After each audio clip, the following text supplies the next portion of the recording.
What's up, guys, and welcome back to the channel. I took a little break, had to go down to Florida, get a little bit of sun, hung out with my buddy Hayden, who also happens to be a YouTuber as well. So go check out his channel, hit that subscribe button, pump them numbers up for him.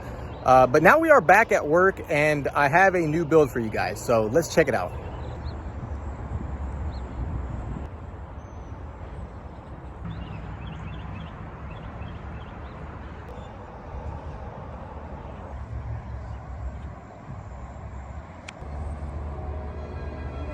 Guys, it's a 2019 Chevy Silverado Custom.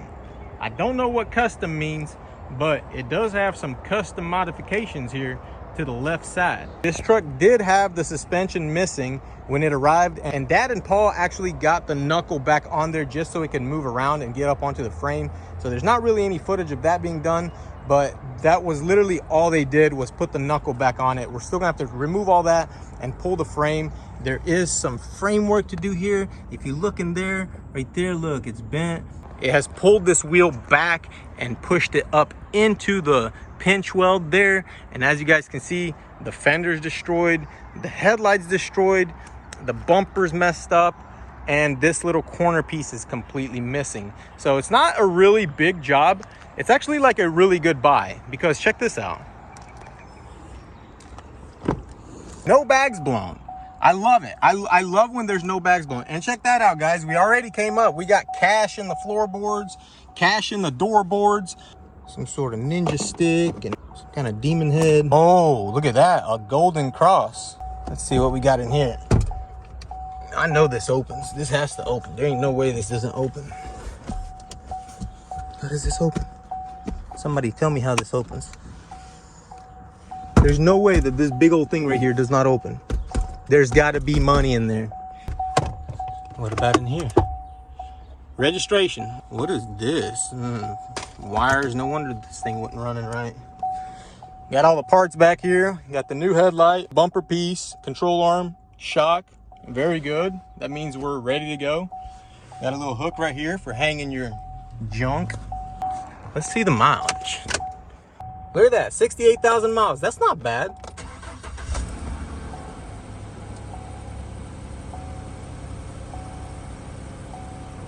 Wow, that was the slowest tack warm up I've ever seen. Got every light on the dash. Looking like a Christmas tree. But that's okay, we'll take care of it. It looks like somebody's social security check down there too. I'll be catching that later. Anyways, look at this thing. It's super clean. Like all around it, it's like in really good shape. No paint defects, no damage anywhere else besides the front. Well, okay, I lied. I'm a liar. There's some damage right there. I don't know what that's from, but that's okay. We'll fix that. It's not a big deal. But all in all, a very good truck. Very nice, lightly hit, very shiny. Oh man, I need to quit looking at this thing. The more you look at it, the more you see. A little paint mismatch right there. Factory original, Chevy. But man, this thing is nice. Let's get this sucker on the frame, get this wheel off, and see what we're working with.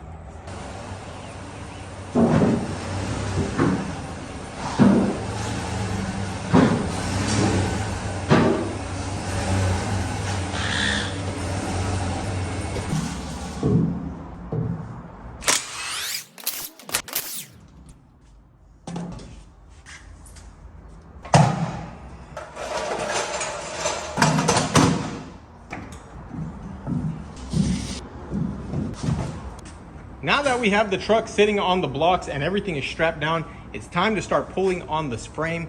And if you look right here, you can see where that control arm bracket has been pushed to the rear of the truck. So we need to pull that out. And then also we need to pull out the one in the rear. I don't know if you guys can really see that. Yeah, there you go. And once we get that pulled out, we will have to pull out this frame section right here. Before we do all that, we need to remove the front bumper. That way we can hook our chains and pull that way. And also we need to remove the suspension. So Dad and I are going to tear everything down and then we're going to start pulling on it.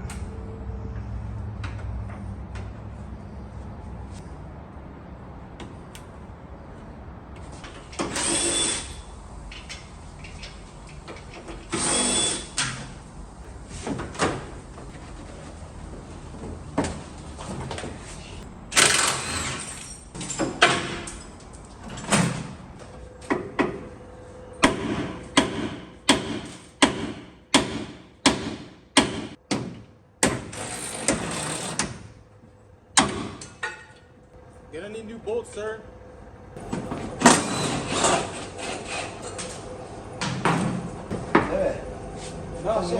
Bo ono zastrało. Nie, on to poddyżał.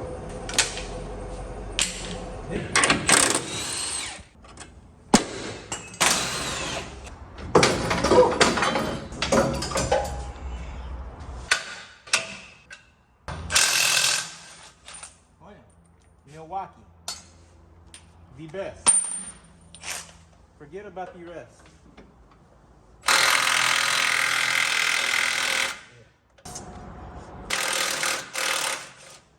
Very nice, sir.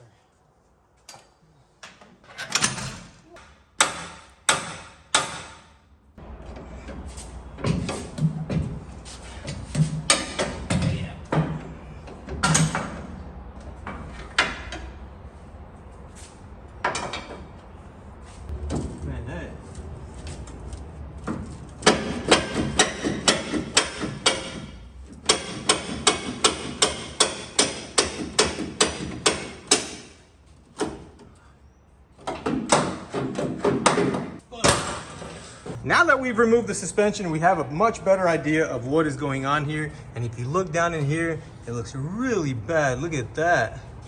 Wow, it's pretty bent. I mean, it doesn't look that bad. It just, you know, to the untrained eye, it looks bad.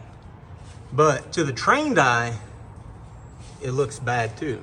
So now what we are going to do is we are going to pull each individual section one at a time. And what that's going to do is make the pull a lot easier. A lot of times we will try to pull all this together with the control arm, but it's always easier to just do it all piece by piece. You get the same outcome. It's just easier this way. You're not tearing stuff, you're not breaking chains, and you're not under a lot of tension with the chain. What are you removing now? Oh yeah, we need to take this fender off. Look at that fender, man. That fender's no good. Maybe we can Bondo it, Dad.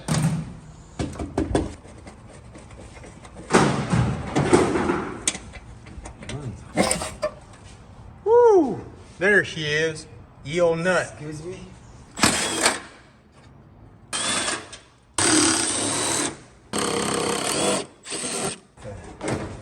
Clean this up.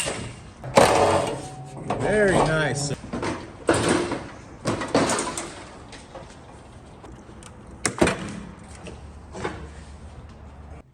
first part we are going to straighten is this front bracket right here. As you can see, it is pretty bent in. Pretty good bit.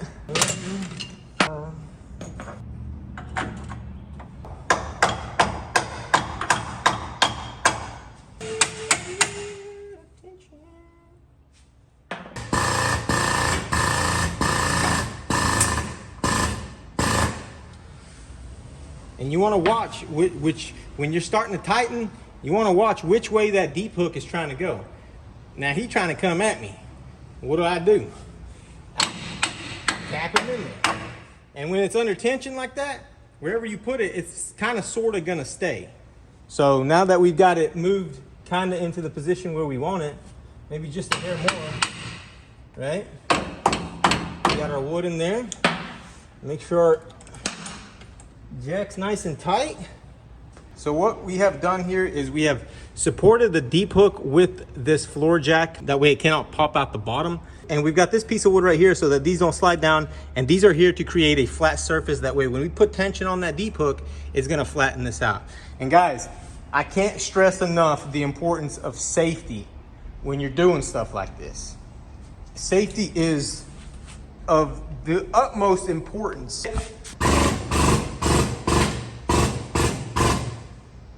You see how it was kicking up that deep hook? That's because we've got the chain set a little bit too high. And that's what these prelim pulls are for, because you never really know exactly how that chain's supposed to be until you put like a little pull in. And that's the importance of pulling slowly. You always, you know, couple taps.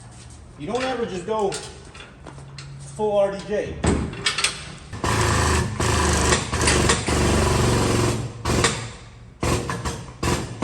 Now you see how it's not kicking out?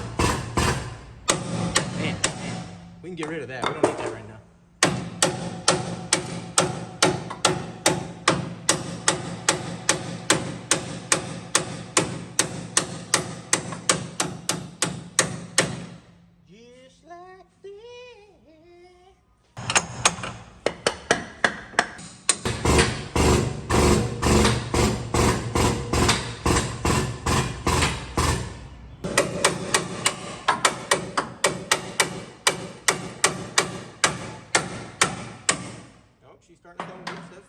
when you know to back off.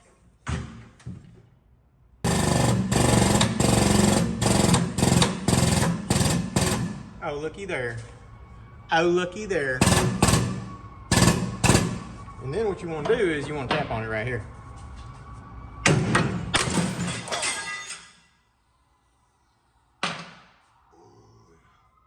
Look, that's all it did to me.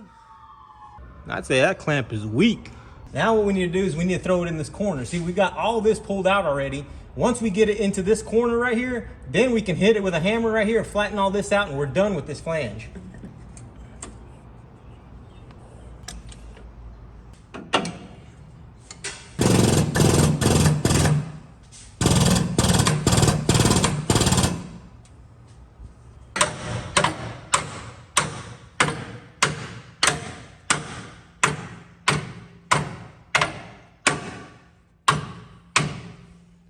Look at that. Boom, bala, bala, boom, bala, bam. Now all we have to do is move that clamp up like an inch and repeat the process. It's looking really good actually, guys. I'm surprised. For somebody who knows nothing about framework, I'm doing pretty good.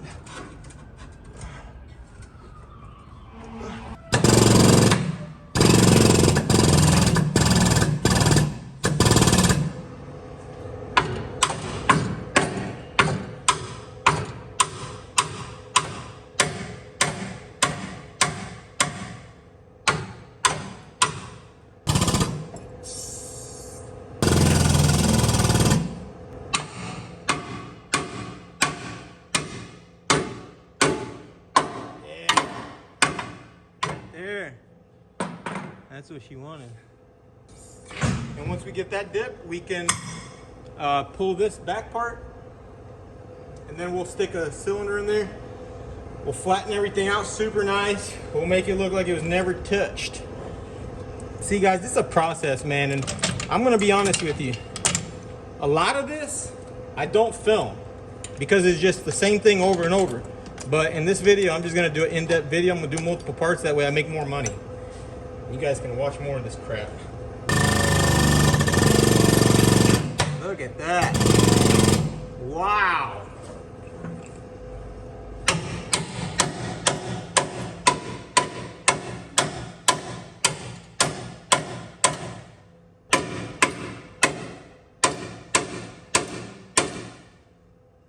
It's starting to look like a frame again.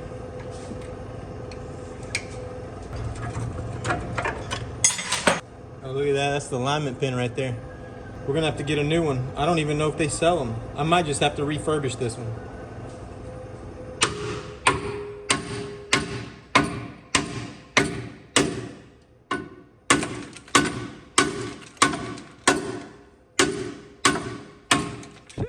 Look at that. Insert there. Stick this thing inside here.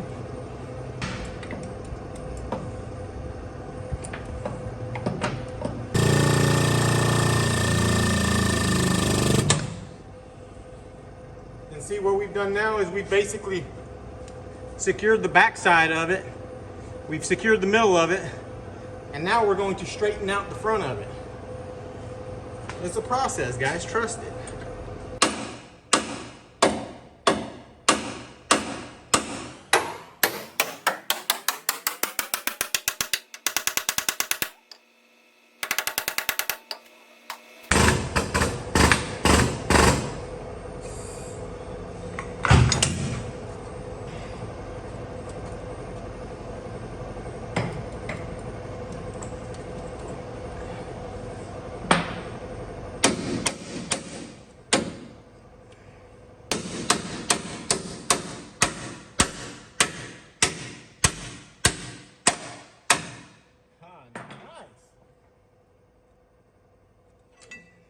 So remember before where that whole little area was like pushed back? Well, now you can see that it's relatively straight. And now that we have that, you know, probably I would say that's like 95% where it should be. We'll move on to the back here. And this one's probably a little bit worse, but it's not that much worse. You know, it ain't a big deal. How about that? I got an extra knuckle now. And I don't even want to hear it. Oh, if you would have wore a glove, it wouldn't happen. Yeah, it wouldn't have broke the skin, which it didn't anyway, so I don't know. Right on the scar too. I'll be all right. Let's get to work.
You see how it's like just going back into the spot?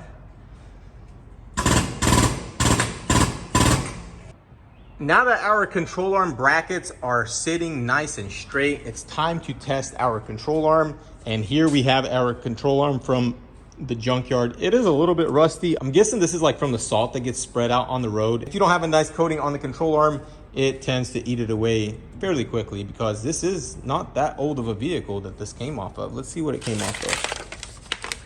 Let's plug the boys. Knox Auto Parts. Guys, if you ever need any kind of parts for any car, doesn't matter what it is, car, truck, SUV, Batmobile, whatever you have that you're rebuilding, hit up Knox Auto Parts. They have every single part. They have an insane database of parts. They have all kinds of different yards across the entire United States, and they can basically source you any part that you need. So Knox Auto Parts, and this came off of a 2020 Silverado 1500. So that's only a 4-year-old control arm. And I don't know, man, I'm guessing those salty roads are pretty rough out there. So let's get this thing on and see if it fits. Right. Perfect, slides right in. Look at that, like factory. So that's a good sign. So the next step would be to actually bolt it on and measure the control arm to the rear wheel and measure the other side, make sure that they are relatively the same. Obviously, it would probably be better to get like measurements and have the system to measure it, but I'm not gonna pay $500 a month for something that I haven't ever needed in my entire life and never had an issue with. So it doesn't make sense to me. They've tried it. They gave us trials and I tried it, and it was just a lot of time sitting there looking at everything and measuring and looking at everything and measuring. When I just pull it, I make sure it's straight. I put it back where it's supposed to be. I make sure the wheelbase is right. I take it to alignment. They line it up, and the customer drives away and never comes back unless he crashes again. So, you know what? Hate on me if you want for not measuring stuff like that. But if you know how to look at something and know what it's supposed to look like and know how to put it back where it's supposed to be, you don't need measurements. So now that we know our control arm will fit inside the brackets, it is time to pull out the frame rail. And I have an idea on how I'm going to do this without destroying the frame rail and without having to put heat on it, without having to cut it. It's actually a really good idea and you guys are gonna love it, but there's only one little problem. It's gonna be in the next video, and there's a couple of reasons for that. First of all, I'll make more money if I make 2 videos out of this. I know it sounds kind of dumb, but guys, I'm trying to survive out here. Come on now, I'm hungry. And the second reason is I want you guys to drop in the comment section how you guys think I'm going to repair it, or how you would repair it if this was you working. And I know a lot of you guys are framers out there that watch my channel. Let me know what you guys would do. I am actually very curious to know what you guys would do and how you would go about fixing this. And if you're not a framer, but you've been watching my channel, I know you've been learning. So let me see what you guys would do with this frame rail. Let me show it to you one more time. So up here on top, we have a little bit of a bulge, and the frame rail is a little bit I guess, I don't know how to call it. What is that, a dent? I guess it's a dent. It's dented in. So basically what we need to do is we need to pull this entire area of the frame rail out this way and make it more straight than it is. You can see it's actually pretty bad. It needs to be a lot closer to that level right there. And so let me know in the comment section how you guys would do it, what you would do. Would you put heat on it? Would you weld to it? Would you cut it open? Would you stick something in this hole right here? How would you do it? Because I have an idea on how to fix this, and it's actually a really good idea. I can't wait to show you guys my idea on how to do it. You guys are gonna love it, especially some of you frame guys that may or may not know this technique. So drop in the comment section below what you think I'm going to do here. And also, I have another little quiz for you guys right here. This apron needs to be pulled. So just judging by the way this is folded here, the way this is bent here, and the way this is bent that way, how would you pull this? How would you get this kink out? How would you get that out? How would you make this straight? How would you make all of this right here straight? Which direction would you pull? Would you pull it? Would you push it up? Would you push it forward? How would you do it? Let me know. I'm always open to ideas, guys, especially if you see me doing something and you have a better way to do it, or you know of a better way to do it, let me know. And if it is genuinely something that I don't know, I would love to learn new stuff. I don't know everything. There's a lot of stuff I don't know. I probably know like 35% of what I should know. But that's why you guys are here, and that's why the comment section exists. And so I think it's going to be really nice to engage. So run it up and let me see what you guys got cooking over there on the other side of the screen. And I will see you guys in the next episode. Peace out.